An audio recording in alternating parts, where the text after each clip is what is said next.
Hey, and welcome back. Now that Python is installed, it's time to pen your first line of code. This is where the fun part starts, as we shift from setting up our environment to truly harnessing it.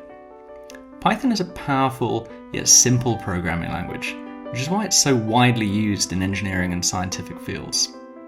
At its core, Python allows us to write commands that the computer can execute. So let's start with something very straightforward, printing a message to the screen. To get started, make sure that you have Thonny or the interactive development environment of your choice up and running. Let's write a simple line of code. Type the following: print, open brackets, and then speech marks, hello world. Close the speech marks and close the brackets. This command tells Python to display the text hello world on your screen. So now when we click the Run button here, voila, we've just written our first Python program. Simple, right? Now let's take this a step further by introducing variables and basic mathematics. In engineering and science, variables are used to store data, whether it's the result of a calculation, a measurement, or even a model parameter.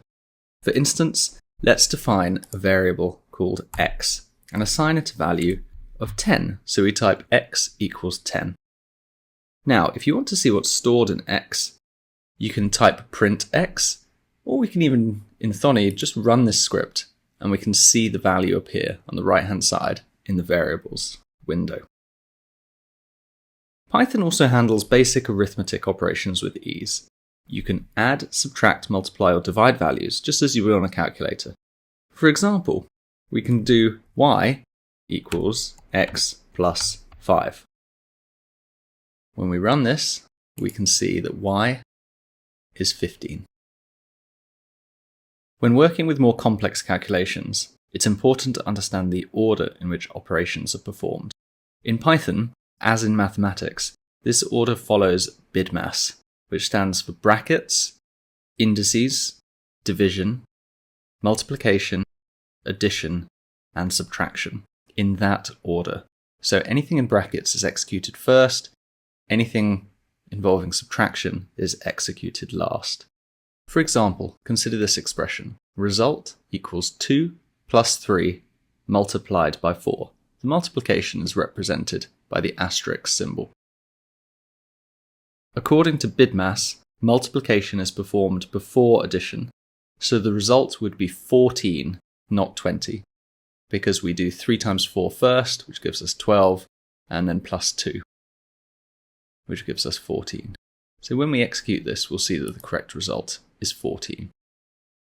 Let's have a quick look at a real-world example. Suppose you want to calculate the area of a rectangle. We have a length of 8 units and a width of 5 units. To do this, we can create a variable called length and assign it a value of 8, and we can create a variable called width and assign it a value of 5. In Python, we can just type area equals length times width. So then we have 3 variables saved: length, width, and area. So then we can print the area of the rectangle. And when we run that code, we get the area of the rectangle is 40. Notice in our print statement, we can put the text that we want, close the speech marks, add a comma, and then add a variable. This gets automatically added onto the end of the print statement.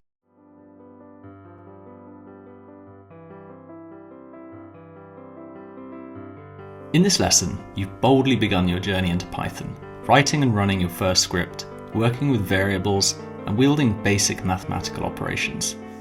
In the next lesson, we'll dive deeper, distinguishing between data types, integers, floats, and strings, and discovering how they store and shape the data that drives your code.